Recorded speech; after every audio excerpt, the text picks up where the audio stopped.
EarthTime is a time series map of the planet that lets you look at different aspects of the Earth and then animate through time to see trends. Carnegie Mellon, in partnership with World Economic Forum, many experts across the planet, Google, a number of other organizations have put together both the data sets and also the stories to help make sense of some of these data sets that tell us how the environment changes over time, how land use changes, growing cities, how demographics change, how economics change, trade. Lots of different ways to look at the world and how it changes over time. So we have about 800 different data layers, and they come from a wide variety of sources. They come from a number of satellite providers, mostly public, like NASA, for example. They come from universities, Harvard, MIT, Oxford, Martin, different data sets on economics, on demographics, from local country censuses, from the World Bank. We have lots of data from across the planet, many different sources. In what time span does it cover? So some of the data goes back, for example, our satellite data goes back to 1984 to present day. Some of the economic data goes back as far as 1900 or even earlier. And then some of the forward-facing sets, some of the predictive sets, like what happens to the planet depending on the choices we make today in terms of moving to renewables, some of that might go out another 50 or 100 years in the future, simulating different choices that we make today. So EarthTime, in addition to telling a time story, it can tell a geographic story. So you can zoom into any particular part of the planet if you're trying to tell a story that's specific to a time and place. If you're trying to compare two different places, you can build maps. You can build maps that turn into animations and show those trends, show very viscerally the sorts of changes that have been happening that we predict will happen in the future.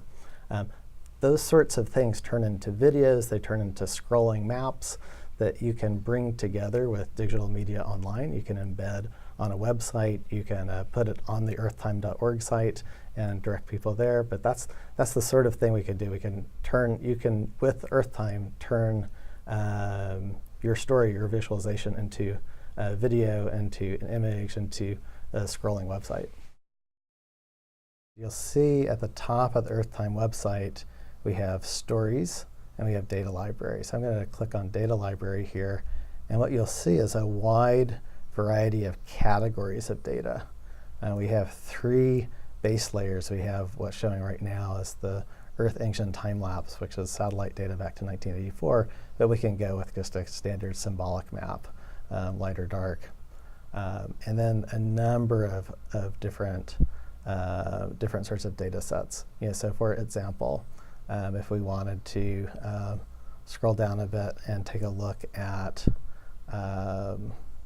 oceans, for example, and we go to protected areas in the ocean, we can pull up protected areas in the ocean, and then we can, on top of that, take a look at coral in the ocean.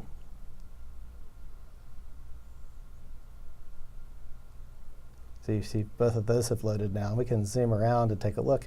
Now none of these layers yet animate, but if we go back to data library and take a look at coral, open this here, we can look at coral bleaching, and this is going to show bleaching events now. So what I'm showing right now is coral bleaching over time. It's from 1984 to 2016.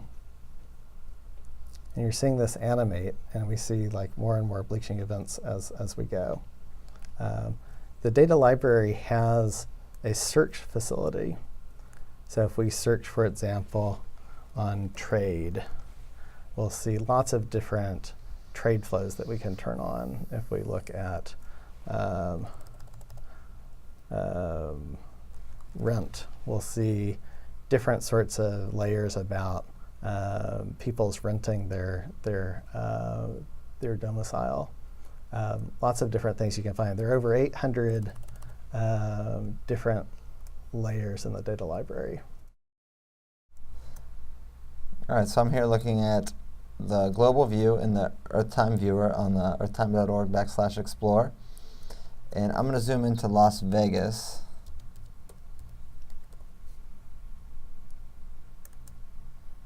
And so here we can look at urban expansion, and we can also see what happens to nearby resources. So I'm going to get a view that I'm comfortable with. So here we have Las Vegas. Here we have Lake Mead, which feeds water to Las Vegas.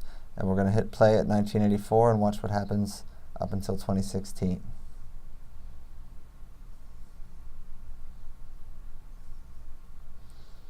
So you can see that Vegas expands, suburbs form around the city, other types of development forms. And as the city expands, you see we're back to Lake Mead in 84. You can watch as it dwindles. And if I wanted to just stop it there, say I stop the cursor at 2016, back to 84, 2016. And so one way you can look at this expansion is by adding data. And I am going to go to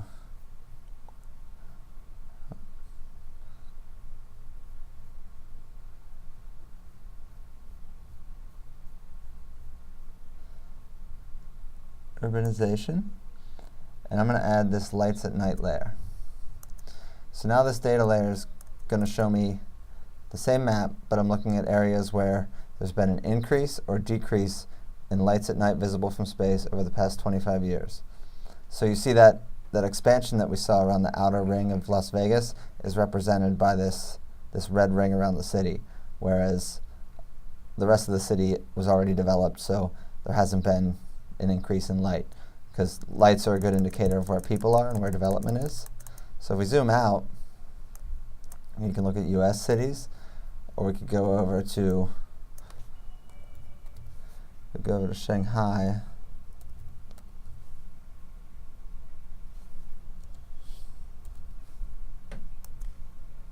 And so here we're using the same data layer we saw at Vegas, and we can see there's just a massive increase in rapid urbanization as this giant increase in light shows us. And if we go back to my data library and I clear the layer, if we go back to the Landsat layer, I can watch as Shanghai expands from 1984 to 2016 and merges with the nearby cities. And it creates this mega city. So zoom in a little more.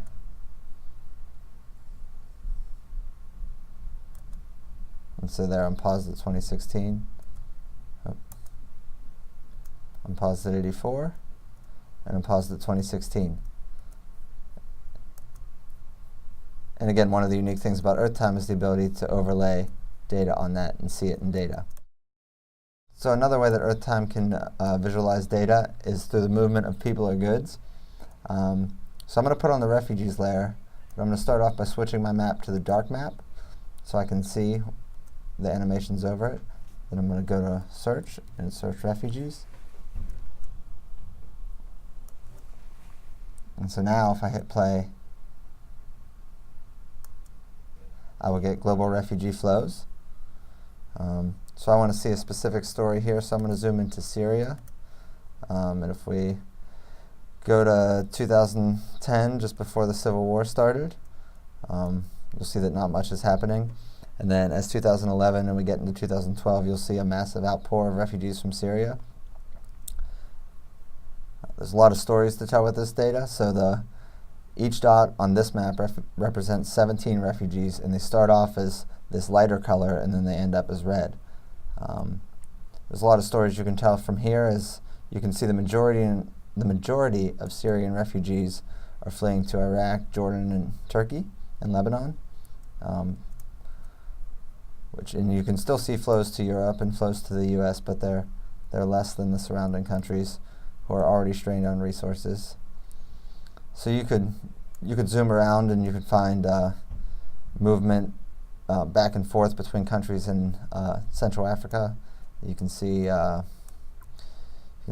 refugees from all over migrating to Europe, countries like Germany. And this is one of the ways you can explore global trends with EarthTime.